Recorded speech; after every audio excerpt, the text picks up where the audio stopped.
Hi everyone, welcome back to my vlog. Happy Monday. ಇವತ್ತು ನನ್ನ Monday morning routine ಹೇಗಿರುತ್ತೆ ಅಂತೇಳಿ ನಿಮ್ಮ ಜೊತೆ ಶೇರ್ ಮಾಡ್ತಾ ಇದ್ದೀನಿ.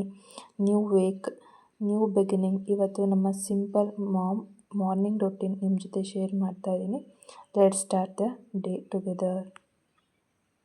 ಬೆಳಗ್ಗೆನೇ ನನ್ನ ಎಕ್ಸಸೈಸ್ ಎಲ್ಲ ಮುಗಿಸ್ಕೊಂಡು ನಾನು ಕಿಚನ್ಗೆ ಬರ್ತೀನಿ. ನಾನು ನೈಟ್ ಎಲ್ಲನೂ ಕೂಡ ರೆಡಿ ಮಾಡಿಟ್ಟಿರ್ತೀನಿ. ಕಿಚನೆಲ್ಲ ಕ್ಲೀನ್ ಮಾಡಿಬಿಟ್ಟು ನನಗೆ ಆ ರೀತಿ ಕ್ಲೀನ್ ಮಾಡಿಬಿಟ್ಟು ಮಲ್ಕೊಂಡ್ರೆ ಬೆಳಗ್ಗೆ ಎದ್ದು ನನಗೆ ಕಿಚನ್ಗೆ ಬಂದಿದ ತಕ್ಷಣ ಸ್ವಲ್ಪ ಆರಾಮ ಅನಿಸುತ್ತೆ. ಏನೇ ಕೆಲಸ ಇದ್ದರೂ ಎಷ್ಟೇ ಹೆವಿ ಅಂತ ಅನಿಸಿದ್ರು ನನಗೆ ಆರಾಮಾಗಿ ಕೆಲಸ ಮಾಡಬೇಕು ಅಂತ ಖುಷಿ ಆಗುತ್ತೆ.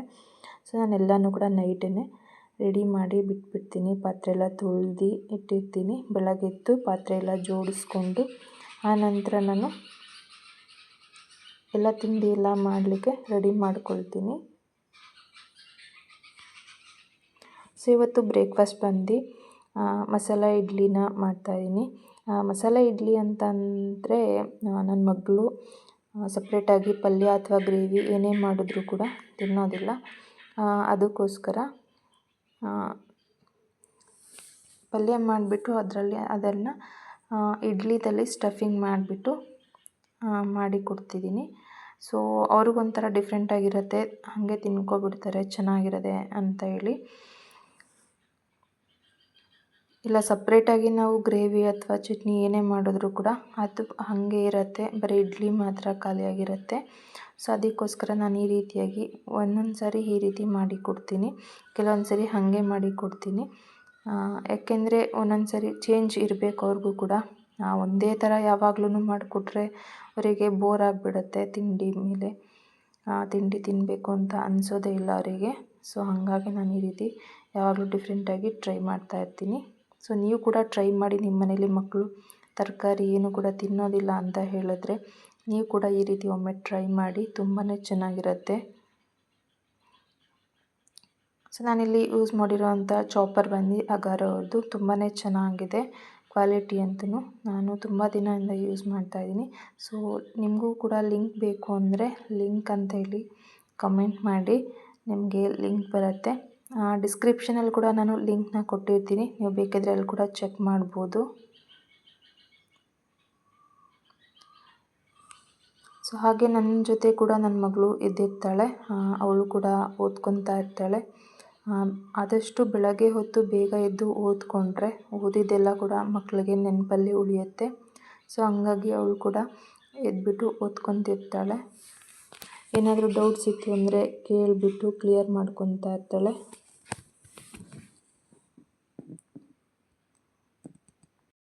ಪ್ರತಿ ಮಂಡೇ ಒಂದು ಹೊಸ ಅವಕಾಶ ನಮಗೆ ಸಿಗ್ತಾ ಹೋಗುತ್ತೆ. ನಿನ್ನೆ ಏನಾಯಿತು ಅನ್ನೋದನ್ನು ಯೋಚಿಸ್ತಾ ಕುಳಿತುಕೊಂಡ್ರೆ ಇವತ್ತಿನ ದಿನನ ಕಳ್ಕೊಳ್ತಾ ಇರ್ತೀವಿ.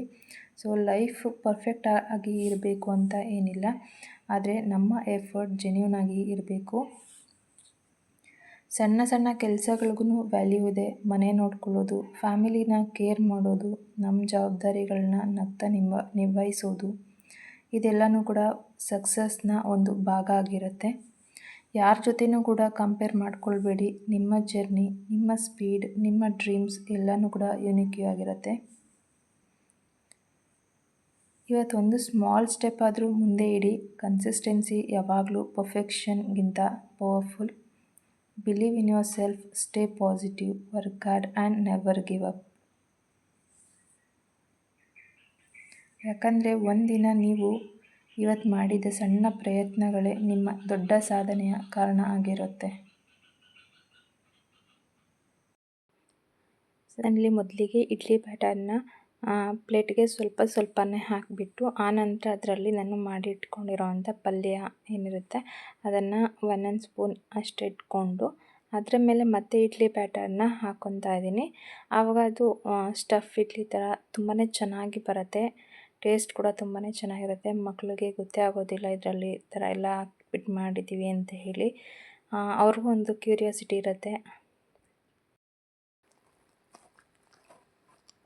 ಸೊ ನಾನಿಲ್ಲಿ ಇಡ್ಲಿ ಎಲ್ಲ ಬಿಟ್ಬಿಟ್ಟು ನಾನು ಅದನ್ನು ಬೇಯೋದಕ್ಕೆ ಇಟ್ಬಿಟ್ಟು ನಾನಿಲ್ಲಿ ನನ್ನ ಮಗಳು ಸ್ವಲ್ಪ ಏನೋ ಗೊತ್ತಾಗ್ತಿಲ್ಲ ಬನ್ನಿ ಹೇಳ್ಕೊಡಿ ಅಂತ ಕೇಳಿದ್ರು. ಸೊ ಅದಕ್ಕೋಸ್ಕರ ನಾನು ಮತ್ತೆ ಇಲ್ಲಿ ಬಂದು ಕೂತ್ಕೊಂಡು ಅವ್ರಿಗೆ ಹೇಳ್ಕೊಡ್ತಾ ಇದ್ದೀನಿ. ಅವರು ಬರ್ತಿ ಕೂಡ ಪ್ರಾಕ್ಟೀಸ್ ಮಾಡ್ತಾರೆ. ನೈಟ್ ಒಂದೊಂದು ದಿನ ಅವರು ಓದ್ಕೊಳ್ಳೋದಕ್ಕೆ ಟೈಮ್ ಸಿಗೋದಿಲ್ಲ. ಬೇಗನೆ ಮಲಗಿಬಿಡ್ತಾರೆ. ಬೆಳಗ್ಗೆ ಬೇಗ ಎದ್ದೇಳ್ತಾರಲ್ವ, ಅದಕ್ಕೋಸ್ಕರ ಬೇಗನೆ ಮಲಗಿಬಿಡ್ತಾರೆ. ಸೊ ಹಂಗಾಗಿ ಬೆಳಗ್ಗೆ ಹೊತ್ತು ಎದ್ದು ಇತ್ತು ಅಂತಂದರೆ ಪ್ರಾಕ್ಟೀಸ್ ಮಾಡಿ ಒಂದು 2-3 ಸಾರಿ ಬರೆದು ಕಲಿತ್ಕೊಂಡು ಆನಂತರ ಹೇಳ್ತಾರೆ ನನಗೆ, ನಾನು ಇದನ್ನು ಕಲ್ತಿದ್ದೀನಿ ಕೇಳಿ ಅಂತ ಹೇಳಿ ಒಂದು ಟೆಸ್ಟ್, ಓರಲ್ ಟೆಸ್ಟ್ ಥರ ಮಾಡಿಸ್ಕೊತಾರೆ. ಅವ್ರಿಗೆ ಸ್ವಲ್ಪ ಈಸಿ ಆಗುತ್ತೆ ಅಂತ ಹೇಳಿ. ಸೊ ಈಗ ಇಡ್ಲಿ ಕೂಡ ರೆಡಿಯಾಗಿದೆ. ನಾನಿಲ್ಲಿ ಓಪನ್ ಮಾಡ್ತಾಯಿದ್ದೀನಿ. ಬಿಕಾಸ್ ಇದು ಹ್ಯಾಂಡಲ್ಲು ಬಿದ್ದೋಗ್ಬಿಟ್ಟಿದೆ. ಅದಕ್ಕಾಗಿ ನಾನಿಲ್ಲಿ ಇಷ್ಟೊಂದು ಸರ್ಕಸ್ ಮಾಡ್ತಾಯಿದ್ದೀನಿ. ಪ್ಲೇಟ್ ತುಂಬಾ ಬಿಸಿಯಾಗಿತ್ತು. ನಾನಿಲ್ಲಿ ಚೆಕ್ ಮಾಡಬೇಕಂತ ಹೇಳಿ ಓಪನ್ ಮಾಡಿದೆ. ಇಡ್ಲಿ ಚೆನ್ನಾಗಿ ಬೆಂದಿತ್ತು. ಹಾಗಾಗಿ ನಾನಿಲ್ಲಿ ತೆಗಿತಾ ಇದ್ದೀನಿ. ನೋಡ್ತಿರ್ಬೋದು ಎಷ್ಟು ಸಾಫ್ಟಾಗಿ ತುಂಬಾ ಚೆನ್ನಾಗಿ ಬಂದಿತ್ತು. ನೀವು ಕೂಡ ನಿಮ್ಮ ಮನೆಯಲ್ಲಿ ಟ್ರೈ ಮಾಡಿ ಒಂದು ಸಾರಿ. ಹೇಗೆ ಬಂತು ಅಂತ ಹೇಳಿ ನನಗೆ ಕಾಮೆಂಟಲ್ಲಿ ತಿಳಿಸೋದನ್ನು ಮರಿಬೇಡಿ. ಹಾಗೆ ಒಂದು ಇಂಪಾರ್ಟೆಂಟ್ ವಿಷಯ ನಾನು ನಿಮ್ಮ ಜೊತೆ ಶೇರ್ ಮಾಡಬೇಕು ಅಂತ ಅನ್ನಿಸ್ತು. ನಾನು ತುಂಬ ದಿನಗಳಿಂದ ಯೋಚನೆ ಮಾಡ್ತಾಯಿದ್ದೆ. ಏನು ಅಂದರೆ ಟೈಲರಿಂಗ್ ಮತ್ತು ಸ್ಯಾರಿ ಕುಚ್ಚು ಮತ್ತು ಆರಿ ವರ್ಕ್ ಕ್ಲಾಸ್ನ ನಾನು ಮೊದಲೇ ಮಾಡ್ತಾಯಿದ್ದೆ. ಬಟ್ ಅದ್ರ ಜೊತೆಗೆ ನಾನು ಇವಾಗ ಟೈಲರಿಂಗ್ ಕ್ಲಾಸ್ನ ಕೂಡ ಆ್ಯಡ್ ಆನ್ ಮಾಡಿದ್ದೀನಿ. ಹಾಗೆ ಸ್ಯಾರಿ ಕುಚ್ಚು ಕೂಡ ಹೇಳ್ಕೊಡ್ತಾ ಇದ್ದೀನಿ. ಆನ್ಲೈನ್ ಕ್ಲಾಸ್ ಸ್ಟಾರ್ಟ್ ಮಾಡಬೇಕು ಅಂತ. ಈಗ ಫೈನಲಿ ಆ ಕ್ಲಾಸ್ನ ಸ್ಟಾರ್ಟ್ ಮಾಡ್ತಾಯಿದ್ದೀನಿ. ಟೈಲರಿಂಗ್ ಕಲಿಬೇಕು ಅಂತ ಆಸೆ ಇರೋರು ಮನೆಯಿಂದನೇ ಏನಾದರೂ ಹೊಸ ಸ್ಕಿಲ್ ಕಲಿತು ಮುಂದೆ ಏನಾದರೂ ಮಾಡಬೇಕು ಅಂತ ಅಂದ್ಕೊಂಡಿರೋರು ನನ್ನ ಜೊತೆ ಆನ್ಲೈನ್ ಕ್ಲಾಸ್ ಜಾಯ್ನ್ ಆಗ್ಬೋದು. ನಾವೊಂದು ಸ್ಕಿಲ್ ಕಲಿತಾಗ ಅದು ನಮ್ಮ ಕಾನ್ಫಿಡೆನ್ಸ್ನು ಹೆಚ್ಚಿಸುತ್ತೆ. ಮುಂದೆ ನಮ್ಮದೇ ಆದ ಒಂದು ಇನ್ಕಮ್ ಸೋರ್ಸ್ ಕೂಡ ಆಗ್ಬೋದು. ಸೊ ನಿಮಗೂ ಟೈಲರಿಂಗ್ ಕಲಿಬೇಕು ಅನ್ನೋ ಆಸೆ ಇದ್ದರೆ ನನ್ನ ಆನ್ಲೈನ್ ಕ್ಲಾಸ್ಗೆ ಜಾಯ್ನ್ ಆಗಿ. ನಾವೆಲ್ಲರೂ ಒಟ್ಟಿಗೆ ಲರ್ನ್ ಮಾಡೋಣ, ಇಂಪ್ರೂವ್ ಆಗೋಣ ಮತ್ತು ನಮ್ಮ ಟ್ಯಾಲೆಂಟ್ನ ಒಂದು ಸ್ಟೆಪ್ ಮುಂದೆ ತೆಗೆದುಕೊಂಡು ಹೋಗೋಣ. ಸೊ ಯಾರಿಗೆಲ್ಲ ಆನ್ಲೈನ್ ಕ್ಲಾಸ್ಗೆ ಜಾಯ್ನ್ ಆಗಬೇಕು ಅಂತ ಇಂಟ್ರೆಸ್ಟ್ ಇದೆ, ನನ್ನ ಡಿಸ್ಕ್ರಿಪ್ಷನಲ್ಲಿ ನನ್ನ ವಾಟ್ಸಪ್ ನಂಬರ್ನ ನಾನು ಹಾಕಿರ್ತೀನಿ. ನೀವು ಹಾಯ್ ಅಂತ ಹೇಳಿ ಮೆಸೇಜ್ ಮಾಡ್ಬೋದು. ನಾನು ನಿಮಗೆ ಫರ್ದರ್ ಡೀಟೇಲ್ಸ್ನ ನಾನಿಲ್ಲಿ ಕಳಿಸ್ಕೊಡ್ತೀನಿ. ಸೊ ಇವಾಗ ನನ್ನ ಮಗಳ ಲಂಚ್ ಬಾಕ್ಸ್ನ ಪ್ಯಾಕ್ ಮಾಡಿ ನಂತರ ನನ್ನ ಮಗಳಿಗೆ ರೆಡಿ ಮಾಡ್ತಾಯಿದ್ದೀನಿ. ಸೊ ನನ್ನ ಮಗಳನ್ನ ರೆಡಿ ಮಾಡೋಷ್ಟರಲ್ಲಿ ಬೆಳಗಾಗೋಗ್ಬಿಡ್ತು, 6 ಗಂಟೆ ಆಗಿಬಿಡ್ತು. ಸೊ ಬೆಳಗಾಗಿದ್ದ ತಕ್ಷಣ ನನ್ನ ಮಗಳು ರೆಡಿ ಆಗಿದ್ಮೇಲೆ ಎಲ್ಲ ಕೆಲಸ ಮುಗಿದ್ಮೇಲೆ ನಾನು ಬಾಗಿಲು ಗುಡಿಸ್ಬಿಟ್ಟು ಆಮೇಲೆ ನೀರು ಹಾಕಿ ರಂಗೋಲಿ ಇಟ್ಟು ಆಮೇಲೆ ನಾನು ಕೂಡ ಫ್ರೆಶ್ ಅಪ್ ಆಗಿ ಬರ್ತೀನಿ. ನಂತರ ನನ್ನ ಮಗಳಿಗೆ ಟಿಫನ್ ಎಲ್ಲ ತಿನ್ನಿಸ್ಬಿಟ್ಟು ಅವಳನ್ನ ಸ್ಕೂಲಿಗೆ ಕಳಿಸ್ಬಿಟ್ಟು ಆಮೇಲೆ ನನ್ನ ಎಕ್ಸ್ಟ್ರಾ ಏನಾದರೂ ಕೆಲಸ ಇತ್ತು ಅಂದರೆ ಮಾಡ್ಕೊಳ್ತೀನಿ.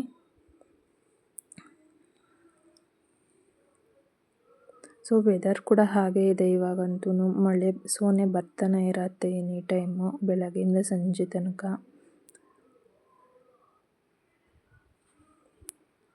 ಒಂದೊಂದು ಟೈಮ್ ಈ ಥರ ವೆದರ್ ಇದ್ದರೆ ಇಷ್ಟ ಆಗುತ್ತೆ. ಅಂದರೆ ಏನಾದರೂ ಬಟ್ಟೆ ಒಣಗಿಸೋದಿತ್ತು ಅಂತ ಅಂದರೆ ಸ್ವಲ್ಪ ಕಷ್ಟ ಆಗುತ್ತೆ.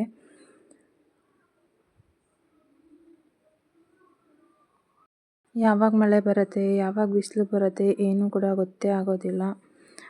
ಈಗ ಒಂದು ಸ್ವಲ್ಪ ಹೊತ್ತಲ್ಲಿ ಬಿಸಿಲು ಬಂದಿದೆ ಅನ್ನೋ ಅಷ್ಟರಲ್ಲಿ ಮತ್ತೆ ಅಲ್ಲೇ ಮಳೆ ಬಂದೇ ಬಿಡುತ್ತೆ. ಸೊ ಬಟ್ಟೆ ಎಲ್ಲ ಒಣಗಿಸೋದು ತುಂಬಾ ಕಷ್ಟ ಅಂತಲೇ ಹೇಳ್ಬೋದು. ಈ ಕಡೆ ಇರೋರಿಗಂತೂ ಗೊತ್ತಿರುತ್ತೆ ಆಲ್ಮೋಸ್ಟ್. ಇಲ್ಲಂತೂ ಮಳೆ ಅಂತೂ ಹಿಡ್ಕೊಂಡ್ಬಿಟ್ರೆ ತಿಂಗಳಾನುಗಟ್ಟಲೆ ಹಿಡ್ಕೊಂಡ್ಬಿಡತ್ತಂತೆ. ಬಟ್ ಈ ಸೈಡ್ ನನ್ನ ಫಸ್ಟ್ ಟೈಮ್ ಈ ಥರ ಎಕ್ಸ್ಪೀರಿಯೆನ್ಸ್ ಆಗ್ತಾ ಇರೋದು. ನನಗೆ ನಮ್ಮೂರ ಕಡೆ ಇಷ್ಟು ಮಳೆ ನಾನು ನೋಡಿದ್ದಿಲ್ಲ. ಬಟ್ ಈ ಕಡೆ ಎಲ್ಲ ಕೇಳಿದ್ದೆ ನಾನು, ಯಾವಾಗಲೂ ಮಳೆ ಇರುತ್ತೆ ಇಲ್ಲಿ ಅಂತ ಹೇಳಿ. ಫಸ್ಟ್ ಟೈಮ್ ಎಕ್ಸ್ಪೀರಿಯೆನ್ಸ್ ಮಾಡ್ತಾ ಇರೋದು. ಸೊ ನಾನು ಕೂಡ ಇವಾಗ ಫ್ರೆಶ್ ಅಪ್ ಆಗಿ ಬಂದು ನಂತರ ನಾನು ಕೂಡ ರೆಡಿಯಾಗಿ ದೇವರಿಗೆ ನಮಸ್ಕಾರ ಮಾಡಿಕೊಂಡು ನನ್ನ ಮಗಳನ್ನ ಸ್ಕೂಲ್ ಬಸ್ ಹತ್ತಿಸ್ಬಿಟ್ಟು ಬಂದು ಆಮೇಲೆ ನನ್ನ ಸ್ಯಾರಿಗೆ ಒಂದು ಕುಚ್ಚು ಹಾಕೋದು ಇತ್ತು. ಸೊ ಅದನ್ನು ಕೂಡ ನಾನು ಕಂಪ್ಲೀಟ್ ಮಾಡಿಕೊಂಡೆ. ನಿಮಗೆ ಈ ಡಿಸೈನ್ ಯಾವ ರೀತಿಯಾಗಿ ಹಾಕಿದ್ದೀನಿ ಅಂತ ಹೇಳಿ ಏನಾದರೂ ನಿಮಗೆ ಡೀಟೇಲ್ ವಿಡಿಯೋ ಬೇಕು ಅಂದರೆ ನನಗೆ ಕಾಮೆಂಟ್ ಮಾಡಿ. ನಾನು ಸ್ಯಾರಿ ಕುಚ್ಚು ವಿಡಿಯೋನೂ ಕೂಡ ಹಾಕ್ತೀನಿ. So that's all for today's Monday morning routine log. ನನ್ನ ಲಾಗ್ ನಿಮಗೆ ಇಷ್ಟ ಆಗಿದರೆ please like, share and subscribe ಮಾಡಿ. ನಿಮ್ಮ ಸಪೋರ್ಟ್ ನನಗೆ ತುಂಬ ಮೋಟಿವೇಶನ್ ಕೊಡುತ್ತೆ. Thanks for watching. See you in my next log. Bye. Have a wonderful day.